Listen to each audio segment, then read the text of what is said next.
Well, it's been a hell of a long time since we've done a video, and I do apologize to all the old school fans out there. This is a little bit of a venture back into the old style of video where we're trying to work something out that we don't know how to do, and that is this first DCT swap. Well, getting a DCT swap to work. Now, I wanted to apologize for the lack of videos. It's not for the love of doing them. I've got a lot of stuff going on in the background. The OG subscribers, hopefully you've seen that thread on Spool Street. That's still going on. Hopefully that's going to be over next month. But in the meantime, I wanted to shout out Ken from Wedge Performance. He has a Black Friday sale going on, and through all the madness that I've been through in the last 18 months, he has been there answering questions that I have, helping me out. He's tuned one of my other cars. He's a friggin' OG of the M54 platform, and I can't wait to get him doing some more M54s for me next year. But in the meantime, enjoy this video, everyone. Check out Wedge Performance Black Friday sale, and we'll catch you on the next one. Here it is, guys. The first DCT car, the 8-speed AU, is actually being involved in a transmission swap. This car is an E90 BMW, which I know a few of you guys have been complaining about not seeing enough BMW content on the channel. Well, here it is. We have a massively powerful, I think this is about 950 wheel horsepower, single turbo BMW E90, and it's a pretty wicked setup. Unfortunately, it doesn't have the BMW engine. It has a 1.5J, a massive turbo, and it's all being run by Haltech. We'll look at the car shortly, but the point of this video, this is our first CanTCU install. This car has been going through a transmission conversion for the last 2 years, which is sad. It shouldn't take that long to get a transmission sorted. The reason for that is, I guess, he's using a HTG controller. Now, if you've done a bit of research on the HTGs, they seem to be a bit hit and miss with who has luck with them and who doesn't. This one, while you can drive it, it's just not consistent. It does random downshifts. It's not very nice on the take-up. It is now running the latest version of the closed-loop firmware. It is also running the latest version of the noise interference board or whatever it is that they've brought out to try and sort out the issues that these sort of cars are having, but it's just not right. And the customer's he wants to wait until HTG have sorted out all of their problems and just move on with something else. I've known of Kenneth from CanTCU for a few years now. I know he watches the channel. I hope you're watching this, Kenneth. Thank you for finally getting a controller over to us. Yeah, and everyone seems to love his CanTCU. Now, this car is a serious setup, and I thought, what a great platform to see how we can get that CanTCU working on a fairly extreme setup. In fact, let's have a quick look at the car. It is, I mean, it's immaculate. This thing has been built as a bit of a street/roll racing beast. The paint on it is perfect. It has got a bit of a custom body kit on it, which I have no idea what it's off, which is kind of embarrassing, being the BMW fanboy that I am. The engine side of things, it is a full, well, I'm pretty sure it's full built. Well, look, it makes 900 wheel horsepower. There's a lot of stuff that's been done in this engine. Not a small turbine, and you might notice it doesn't have a throttle body. Something that Kenneth recommends for all of his CanTCU installs, and I think it's really a bit of a must for a DCT. You do need electronic throttle body. The reason for that is downshifting with a DCT. The DCTs are not as forgiving as 8HP. In fact, they don't take clutch slip like an 8HP will, and that means that you need to blip the throttle to have smooth downshifts. So it's getting it done properly. It's getting a drive-by-wire kit whilst it is here. Regarding the inside, it's all fairly stock inside. The only thing that sort of gives it away that this is a special vehicle has got the Haltech Race Pack dash, which hopefully you guys can see. And here we have the GCU down there. Yeah, this has been in the car for about 2 years, and you can see it's got the latest revision of the noise interference board or whatever it is. The thing that's supposed to make it work, but unfortunately doesn't. Hopefully the HTG will go back in one day. But until then, hopefully this guy is going to be able to do what he wants with a factory TCU in his DCT. In fact, that's what's happening over here. So yeah, I thought it'd be a good thing to show you guys what's involved in removing the HTG from the DCT, putting a factory TCU back in it, so that you can use your car. So just before we get into the insides of the DCT, I just thought I'd show you how the DCT was mounted into the chassis. So this car is a 1J, as I said earlier. It has the DomiWorks 1J to DCT adapter. The room in the tunnel is perfect. I guess we should talk about it as well, because I know a lot of people are going to be implying that there might have been wiring issues with the HTG not doing what it should do. It was done with like a no expense spared budget. The wiring that comes from the HTG to the gearbox is this lovely mil-spec Deutsch connector, and I'm pretty sure it was a DomiWorks. Yeah, it is. It's a DomiWorks prepared loom and mechatronics unit, or TCU as I seem to call them, which is in here. And it's also got a DomiWorks pan. My God, the guy has spent some money. We have young Bowen over here who's just taken that apart, and I'm going to show you inside once the DCT side plate is off. Well, it's the next day, just to keep you guys in the loop with what's happening. We've got Bowen. Bowen, welcome to the channel. You've worked here for a few months now. Yep. In fact, I'll give you a shout out while we're here. Bowen has his own YouTube channel, which I'll put a link to below. You're currently rebuilding, restoring... My R33. R33, it's yellow, which is kind of weird colour. But no, it is a cool car. He's done everything, painted the car. He's just about to put an 8-speed in it, even though he doesn't realise that yet. But yeah, check out his channel. He's doing some cool stuff. Bowen, you've never touched a DCT before. No. And we're going to actually film taking the mech unit out of this, just in case anybody is following this as a bit of a guide to doing a CanTCU setup. Luckily, you have got another one over there, which we could sacrifice if there's any issues in taking it apart. But you want to just give them a quick rundown on what you're going to do for the time lapse?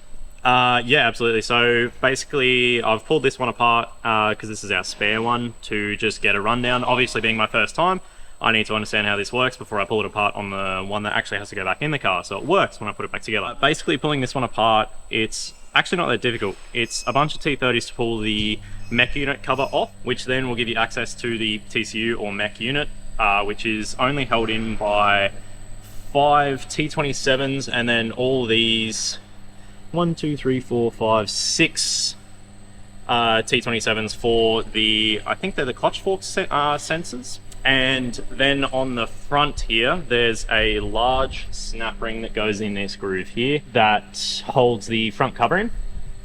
Basically, you just have to put 3 bolts in, 3 M5 bolts in, and use a slide hammer to pull the front cover off, which will give you access to then this plug here, which I've been told is a speed sensor, as well as, oops, sorry, in here, there's a earth strap, which I'll find, get a better idea looking at this. Sorry if this is a bit rough. That is the speed sensor plug, and then this is the 2 earth wires, which are just held in with a T30 onto that hole there. Right. Okay, so now that Bowen's worked out how to do it, we'll film it and it'll look like he knows exactly what he's doing first time round.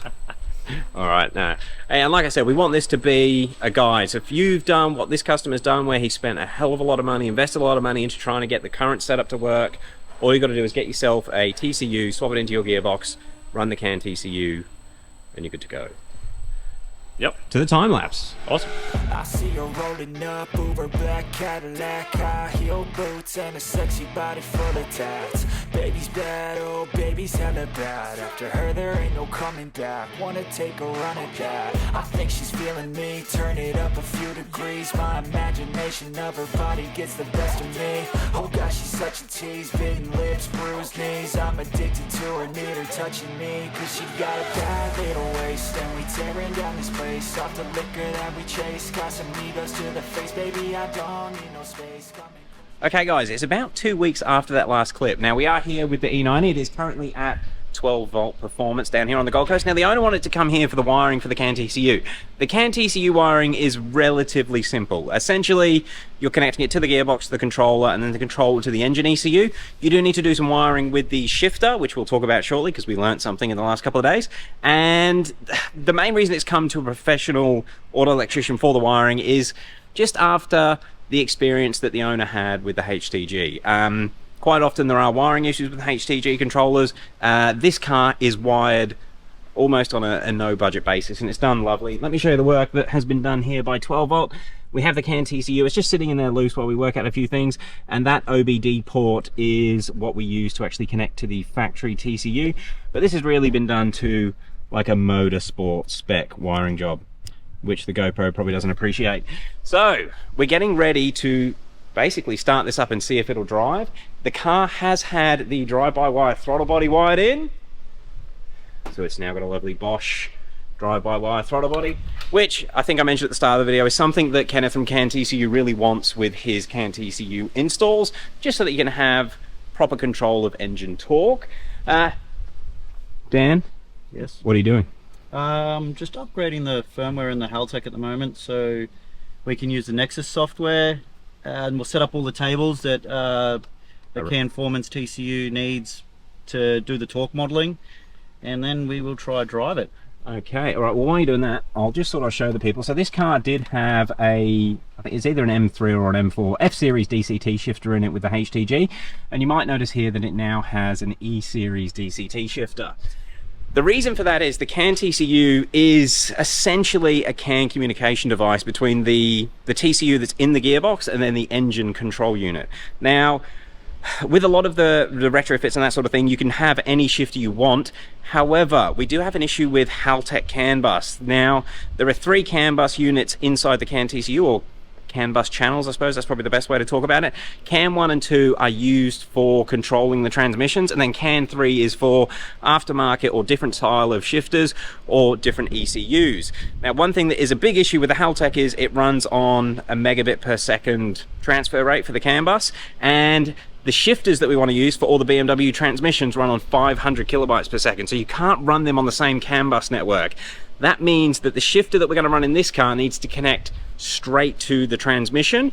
You could set it up with a sequential race style shifter, but for testing and just seeing if we can get the car moving now, we've just wired in an E-Series DCT shifter straight to the transmission. It's got a direct link now to the TCU in the box, and after Dan has set up the Haltech to do the torque tables, which is all in the literature, we should be able to work out if it's going to move. Fingers crossed. So I think we're getting close.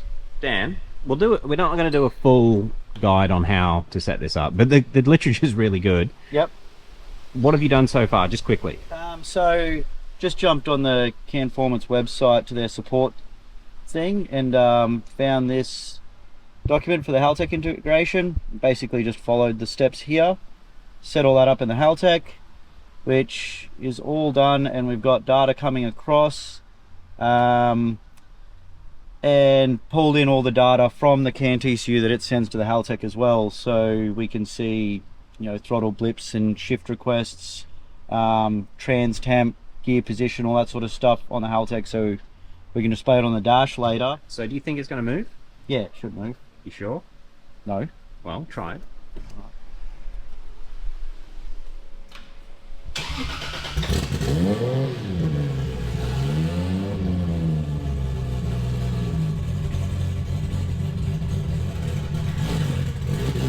Hey!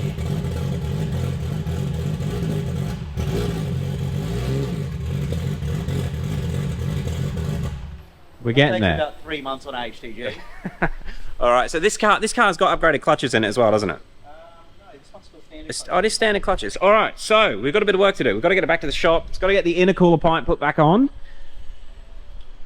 Are you confident you got all the settings done? No. Okay. Well, we'll check all those later. It's been about an hour of config between the Haltech and the CanTCU to get it to work, but the way that Kenneth has done the documentation is, it's made for dummies. It's pretty good. All right, let's get this thing on the trailer, back to the shop, because I want to see how it actually drives. All right, let's go and load it on the trailer. Now, Dan was just saying off camera that he actually had the handbrake on when he was doing that before, which is why it might have looked a bit jerky. Yeah, well, the last time this car had a DCT controller in it, it was not pleasant to drive.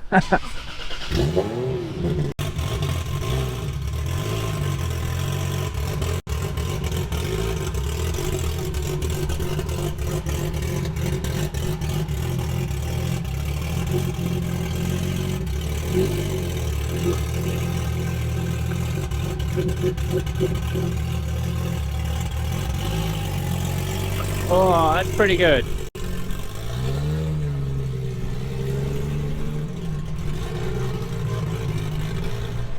I wanted to show that because there's been a few YouTubers around that are highlighting DCT conversions, and they never seem to show the cars taking off from a standstill. It's something I've noticed, but that's taking off like a stock car, which is good considering the clutches that are in there are not from that TCU.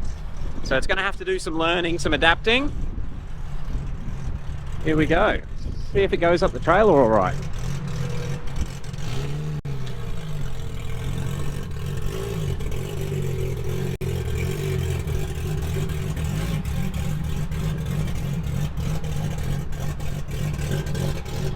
Pretty good for a first drive.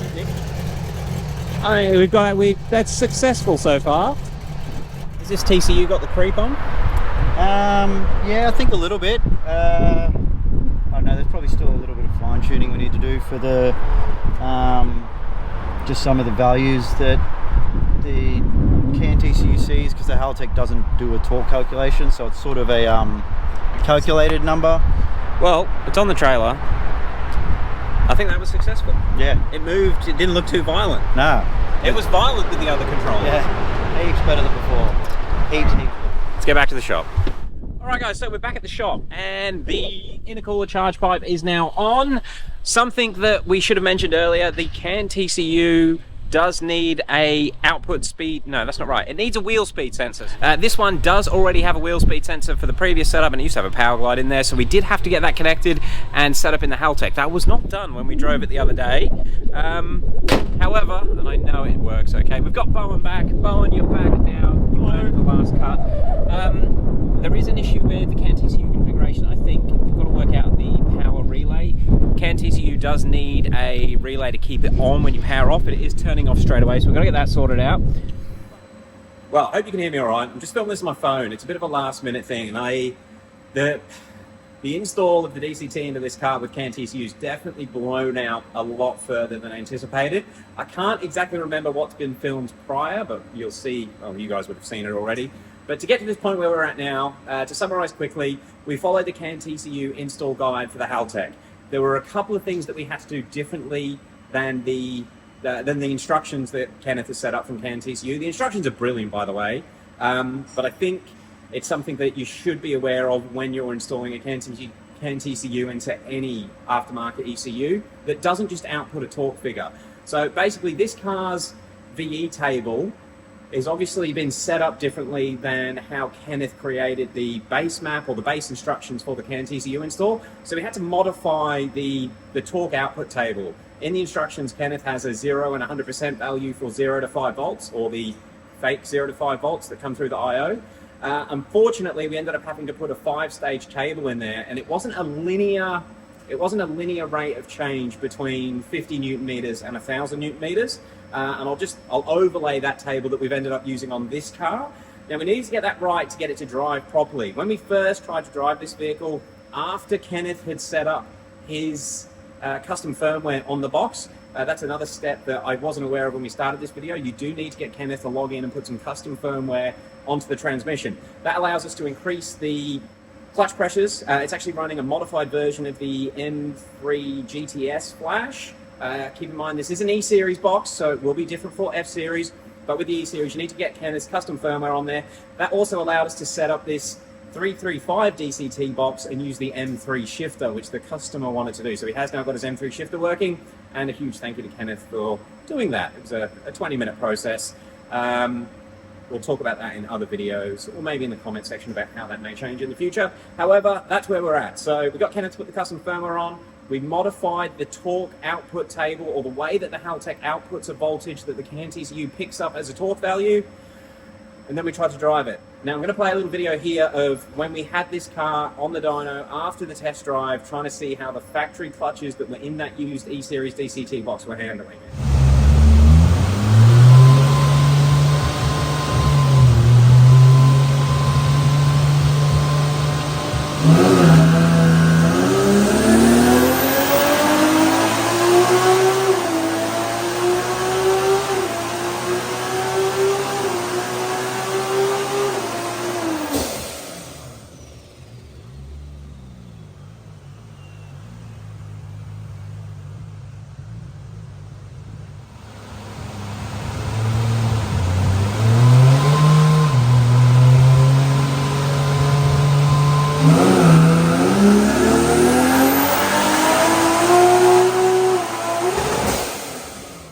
So yeah, I mean, it sounded good, and we got up to about 840 horsepower at the hubs, and unfortunately, we started to get clutch slip. So we picked up on it pretty quickly without even looking at CanTCU logs, but the power was not making it to the back wheels. This transmission was run around, or tried to be run around on a HTG for quite a long time.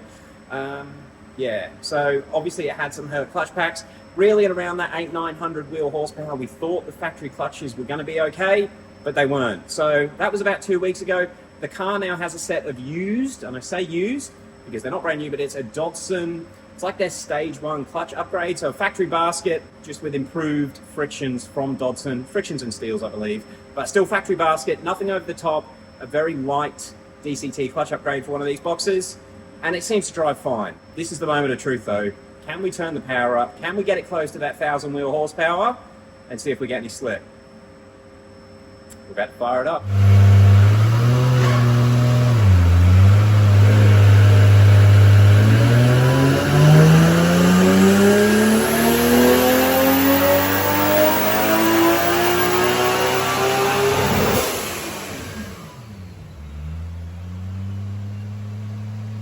They probably can't hear you, Daniel, but what have you just worked out?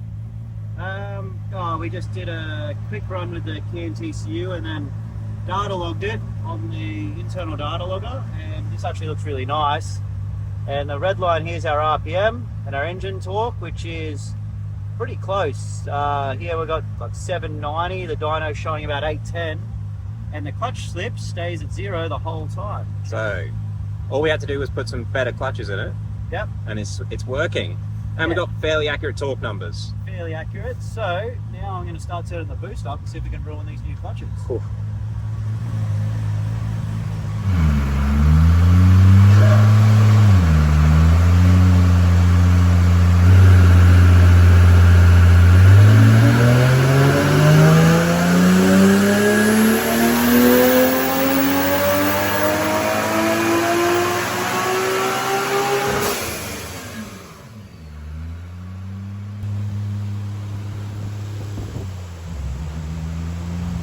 Slip look.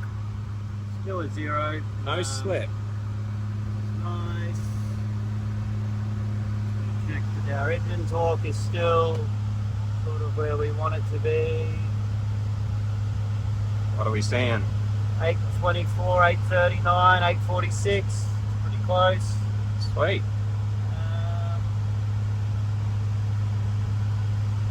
Good. Alright. Keep doing this, I guess.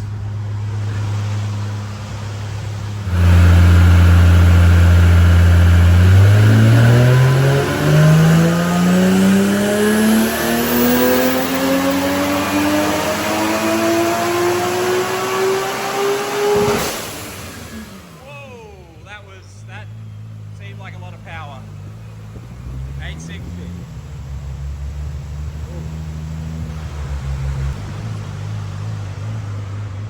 How's that one looking? Oh, I see. Oh, slip was after you let off. Still clutch slip at 0, seeing 970 and 976 torque there. That's nearly bang on with what it says up there, so far so good. Alrighty.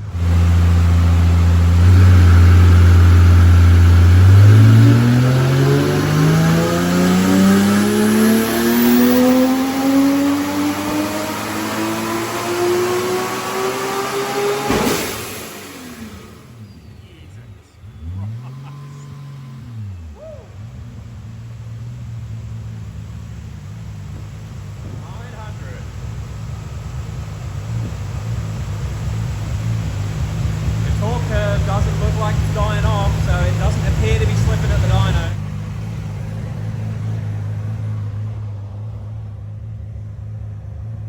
Still no clutch slip. Well, that's impressive. 900 wheels. Just over 1,000 newton meters here on the dyno. This sort of hits 1,023 and then stops going up and sort of flat lines on the torque number. Okay. So I wonder if that's like a maximum that it can see. So that, yes, this is this orange flatlining, Yeah. so the CanTCU is not seeing any more torque. Could that be hitting a point in the VE table that's not changing? Seems, maybe, let's have a look. I guess. Seems unlikely, but... How much boost is it running at the moment? It should be around 33, 34 pounds. Okay. Hit 35 at one point. Okay. So nothing's flatlining on the Haltech log? No. Okay, it's got to be a CanTCU setting. Yeah. So everything's looking good so far. going to turn the power up a bit more. It looks like we are hitting a torque limit in the CanTCU. See if it starts to slip.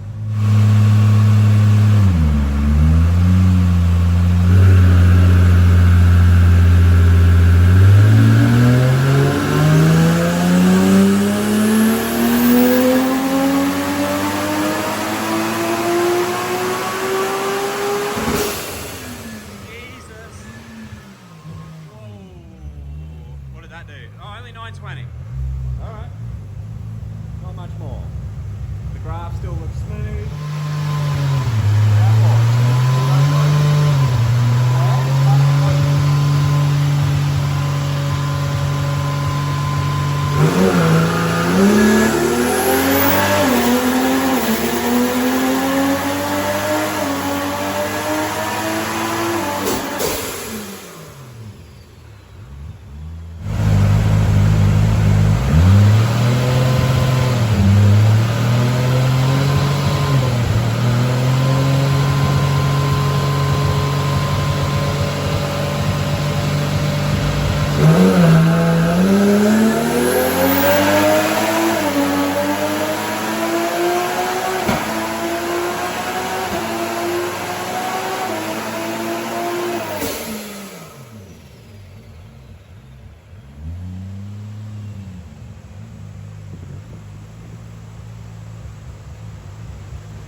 So that made 1500 newton meters, and it's held it all right. I don't know, let's have a look. Well, the power looks like it made it to the dyno. Let's have a look. Select all that. Engine torque is maxed. RPM, there's the RPM on the shifts. Let's have a look at clutch slip. Dude, it's not.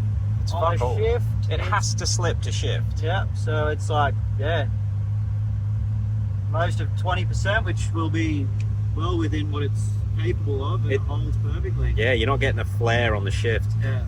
You see your torque reduction's working. Yeah. Everything's working really well. Good transmission swapping. This is heaps better than that old controller. That's a lot of power. Just think, 3 years of wasted time with that old thing, and now we have a car that can actually go racing. It's a sweet thing. Very good. Right, time to take the rolls, I guess. Maybe just drive around the street, make sure it works in normal mode, not just kill mode. Yeah, but kill mode's the fun bit. Okay, so hopefully you saw what happened at the end of that dyno. We've gone from, I think it was 3rd gear under power, right through to 7th gear on the dyno. It peaked at 1600 newton meters in 3rd gear, and we got no clutch slip. Or very minimal clutch slip. Clutch slip that doesn't count. It's basically just, it registers as it changes gear. But yeah, there's no flare on the RPMs. As it goes into the next gear, we are holding that power. Now, it kind of just worked. The big thing that we did have to get right though is the torque calculation going into the CanTCU. Dan did add a little bit of torque reduction, so it is pulling 10 degrees of timing on the shift, which just to help it get into the next gear a little bit better instead of trying to deal with that power all the way through. Although as you can see by the dyno sheet, the power doesn't really drop on the shifts. It's friggin' wild. Now, something I wanted to highlight with this video, the idea of getting this car onto CanTCU and away from the HTG is making it usable. And there's lots of videos out there. There's lots of videos of people driving DCTs for 1 or 2 pulls under power. And that's easy. What's hard when you've got a 900 horsepower car, really it's 1000 horsepower at the crank, and a DCT and all these aftermarket controllers going on is drivability around town. So that's what I'm gonna go do. I'm gonna go and drive this 1000 horsepower car. It's raining, and we're going to go and do a postal run. So let's see how usable these conversions are. And we still haven't put the interior back together. I do legitimately need to go to the post office. But let's start her up. Oh, kill switch.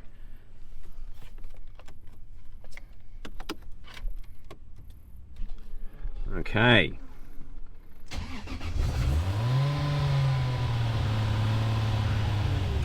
Now, unfortunately, it does not have air conditioning. It's quite loud, but hopefully you can hear me all right. I want to set you up so that you can actually see the dash cluster and out the window, and you can see how these things drive for normal use.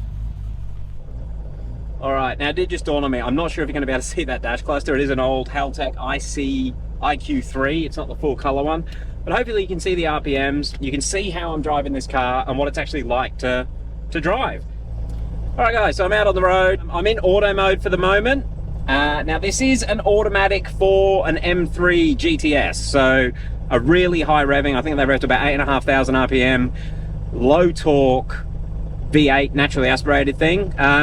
So I think right now this automatic file that is currently on the factory DCT revs it a little bit too much, but you'll see how it takes up as we leave these lights. It's in first gear right now. Everything's warmed up. I'll show you guys what the drivability is like. It's not perfect, but I want to show you. I want to be honest with it. However, if you change gear manually, it's pretty perfect. Right, we're green. We're taking off from the lights. See, it's revving a lot. There's second gear. So it's shifting at about 3,500, 4,000 RPM, which I think is a little bit too much for this motor. We don't need to rev it that much. However, the way that the CanTCU is currently set up, it is in drive logic mode 5, I think it is. So it isn't, it's the most aggressive automatic mode that the factory TCU does. In fact, as I've said that, I was just thinking we could probably do with a drive logic mode switch being added, which would help cool it down a little bit. Third gear. It's shifting at 4,000 RPM. I think this motor does rev to about 8, but that's too much. When we're in fifth gear, yeah, you get the idea. A drive logic mode switch would definitely help, but unfortunately we don't have it for this setup at the moment. But that's how auto mode works. However, I like driving it in manual mode, so I'm just gonna flick it over. We're now in manual mode, so now it won't change gear on its own unless you get it to its maximum RPM. But we'll go into sixth. We're sitting at 2,200 RPM, and we're laboring along. All right, downshift, downshift. It does blip. The blips are set up through the Haltech. This is the first time we've set a Haltech up to blip. It works. That worked better than I thought it would. It's probably not as smooth as a factory car. When we're getting a little bit of chatter there, that's having this solid drivetrain that it's got. We're back to first. And I'm gonna shift it just around 3,000. This is a serious car. This isn't your daily driver, but it's drivable. There's no left foot work done. I'm not going to stall it. I'm not over revving it. It's an easy to drive thing. And you can cruise around with the traffic.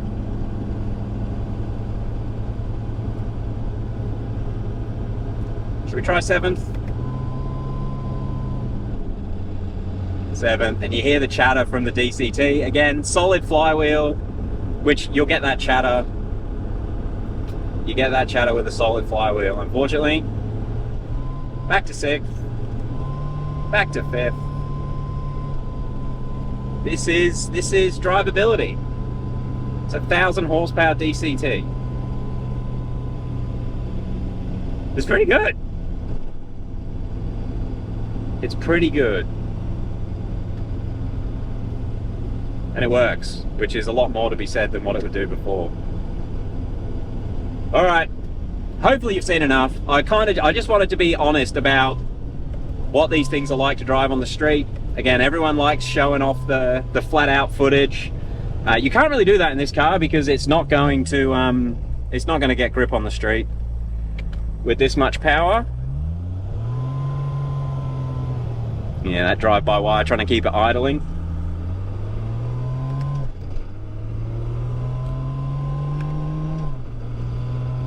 It's solid, don't get me wrong. This isn't a cruiser.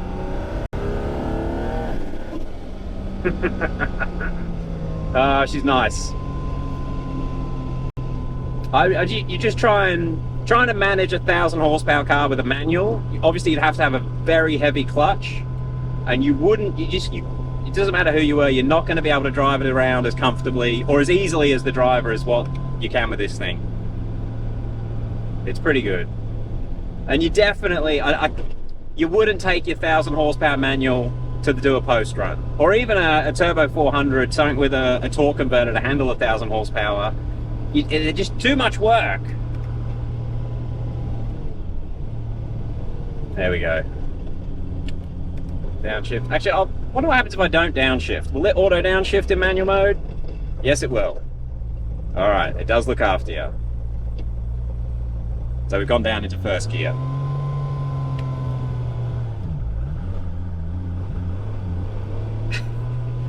Oh, we're there. Now you'll hear the engine free rev a bit if I let off the pedal. So just then I was getting a little bit too close to the car in front, so I let off the accelerator. Obviously it releases the clutches, if you're wondering why it sometimes revs a lot. So I'm off the throttle now and it opens the clutches up. Oh, and then it's put them back in and we're decelerating. You can feel it.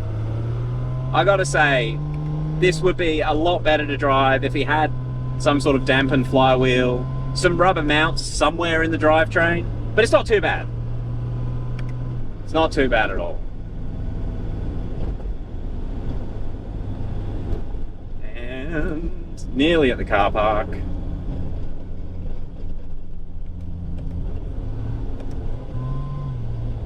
Downshift, downshift. First gear. Don't want to scratch the bumper.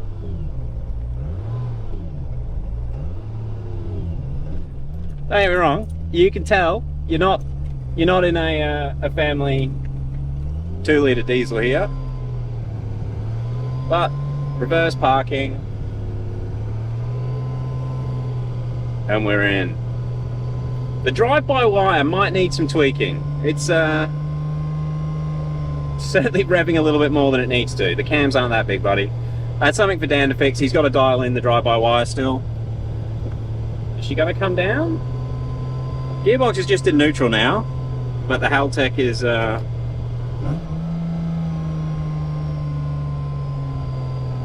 revving a lot. Okay, that's something we've got to check.